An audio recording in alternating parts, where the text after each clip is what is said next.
Okay. You are being videoed. Oh. Okay, today we're going to do a video about what to do for exercises after 100 so that you aren't just lying around stiffening up. And I ran no business Friday to Saturday, and I on a dare pretty much, and also because I kind of wanted to find out, paced much faster than I think is wise. Just to see, I thought I'd just have to run slower later. I stayed completely on top of my calories, and yeah, no, I can't do that. I have to actually start slow and hundreds or bad things happen. I think I had some other stuff going on. So my entire body's trashed from about here down. It's just trashed. I did stay on the calories though. I'm going to show you what to do to try to loosen things up so that after 100 with all the couch and things, you're still moving a little bit. And this is like the week after, unless you get real stiff. So let's see. You can tell I'm super energized. So first we're going to do swimmers, which is where you reach out like that. I love these because I could just lie on the floor. Oh, I should probably turn more. There we go. Nice and gentle. Oh, I'm going to do those about 3 a side. I can't really hold them up all that long. But if you fail to get your back loosened up, it really can stiffen on you. Okay. Oh my gosh, my body's tired. This is our most inspirational video to date. I'm going to stretch this out. Oh, I can barely walk around. Like, I can walk. I'm not really injured anywhere, but everything is completely blown out. Because I stuck it out after some serious overpacing. And I ran the first 50K, I would say about, an hour slower than what would have made for a PR at 50K.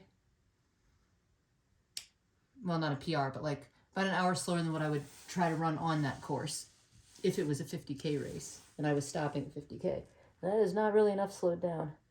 Should have been slowed down by another 2 minutes a mile from what I was doing. I'm just guessing at that. But I know about 2 minutes a mile would have been good. So I'm going to do a couple rounds of these. Usually I would do 3 rounds of these. Oh, like when I do that, I can feel it in these muscles. It's almost a limiter.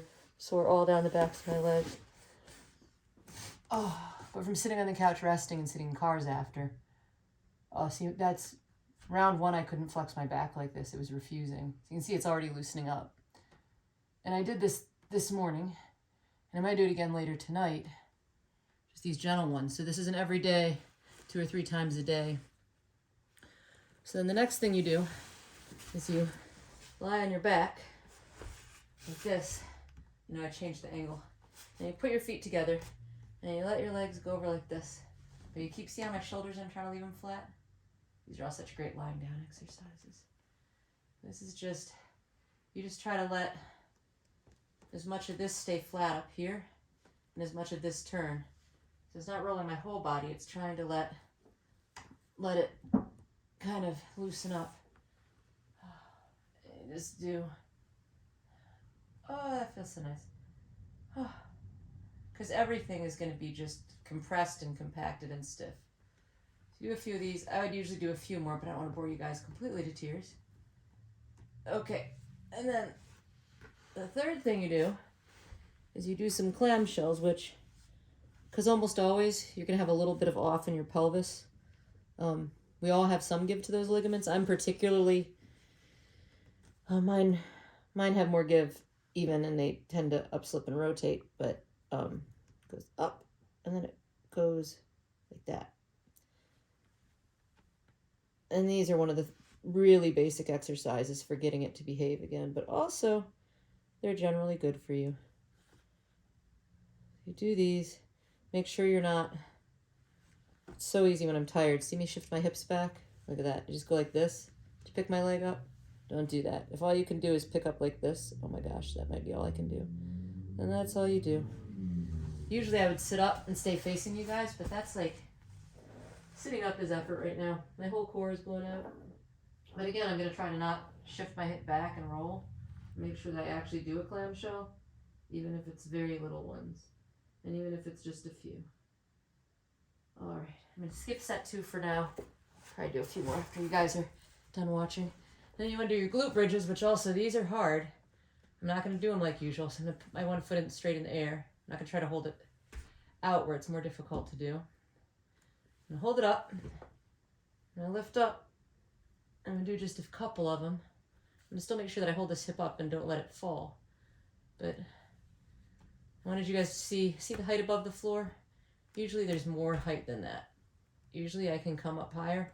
What I'm focusing on is making sure that I don't sway my hips to either side like this. Oh, my calf. You know, that it's not this happening, and I'm staying in a line and in a line. So level with the ceiling and in a line this way, that I'm just keeping things lined up. I'm just doing a few, just 2 or 3 and not high. I'm not getting all the way up here like this. That took both feet to do. I probably could do it, but it's not going to be good for me. I'm just trying to do a little motion and just feel, I feel on one side where the muscle doesn't want to work evenly.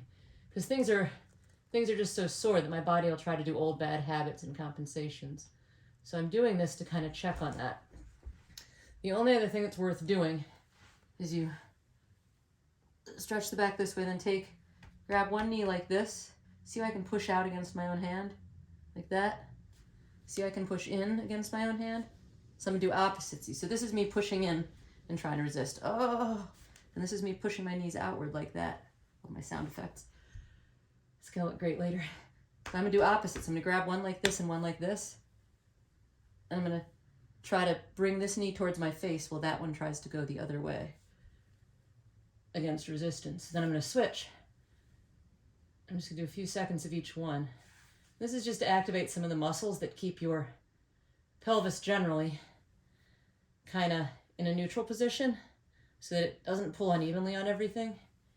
No matter what, if you've been running around for 100 miles, there's just going to be some abuse and unevenness, and a lot of times people won't do enough of this rolling around and getting things kind of resettled. They'll just rest, not get things relaxed and back to neutral, and then start running. And at first they'll think they're not injured, but a week into running, having had no pain since the race, they'll suddenly have pains in their low back, pains down in here, a pain in the knee, just all these random pains in there because your pelvis right in the middle of your hips, they've gotten twisted a little, or something in your back, something has gotten stiffened up as a reaction to the race, and you haven't bothered to find it and get everything back to neutral before starting to run again. So you're not injured, you just have a stiff spot, and it won't always go away on its own. Just lying on the couch with a glass of wine or taking a couple Epsom salt baths, whatever it is that you enjoy, is great, but it won't actually find that tight spot. So you want to do these exercises a couple times a day. This is the last one. It's great. It's the whole exercise. You really want to do them. It's actually really important to your recovery that you get things loosened up, or they will stiffen in place. It's very unlikely that you guys are going to run 100-mile races and not have something that you've overused or that's unevenly stiff. So this is super important because you won't even realize you're having the problem until it's weeks later and you're building your miles back up. And all of a sudden, out of nowhere, you're back to completely floored and can't figure out what's going on. And by then, it's just locked up because you've let it go for 2 weeks. So you can do hip shifts, the hip hikes too, if you want to. If I do those at all, I do them lying on the floor. Shift my hips, but that's pretty much it. The idea is to lie around, and it is tiring. Like right now, I don't want to do that. I want to lie on the couch, and I'm going to lie on the couch again because I went to work today. Tiring. Short day. But so do those exercises. Do them a couple times a day in the week after your hundreds before you go back to running. And don't try to run fast after 100 till you can do 6-minute legs, at least medium competently. All right, that's it for today. Have a good day, guys.